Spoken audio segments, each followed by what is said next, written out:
Hello, আসসালামু আলাইকুম। বাংলা খাবারের ঐতিহ্যে মাছের বিশেষ ভূমিকা রয়েছে। আর রুই মাছের সে ঐতিহ্যের অন্যতম গল্প। প্রতিদিনের ঘরোয়া খাবারে মাছের মাথা দিয়ে তৈরি হয় নানা রকম সুস্বাদু পদ, যার মধ্যে আলু দিয়ে রুই মাছের মাথা ভাঙা একটি পরিচিত এবং জনপ্রিয় রেসিপি।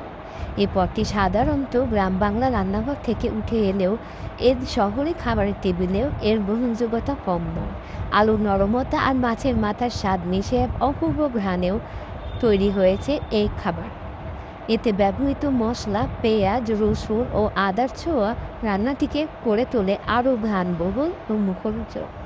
এই রান্নাটি শুধু পেট ভরায় না, বরং মনে রাখার মতো একটি পরিপূর্ণ খাদ্য অভিজ্ঞতা দেয়। চলুন দেখে নিই কীভাবে আমি এই মাছের মাথার রান্নাটা করে ফেলছি। প্রথমত, সবাই কম বেশি জানেন মশলা কিভাবে কষিয়ে নিতে হয়।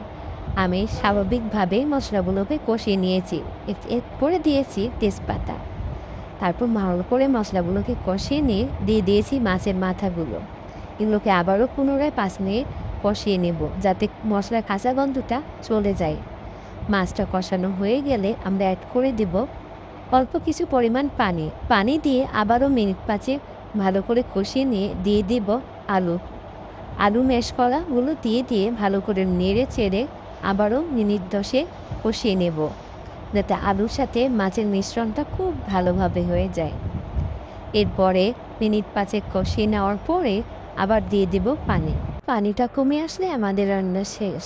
সব মিলিয়ে আলু দিয়ে রুই মাছের মাথা ভাঙা শুধু একটি সাধারণ রান্না নয়, এটি বাঙালির একটি পরম সুখ। সাদামাটা উপকরণ আর সহজ রান্না হলেও এর স্বাদে আছে মমতা আর ঘরের উষ্ণতার পরশ। ভাতের সঙ্গে গরম গরম এই তরকারি পরিবেশন করলে সবারই মন জয় করা সম্ভব। আজকে এই পর্যন্তই। সবাই ভালো থাকুন, সুস্থ থাকুন। আবারও দেখা হবে নতুন কোনো রেসিপি নিয়ে। আল্লাহ হাফেজ।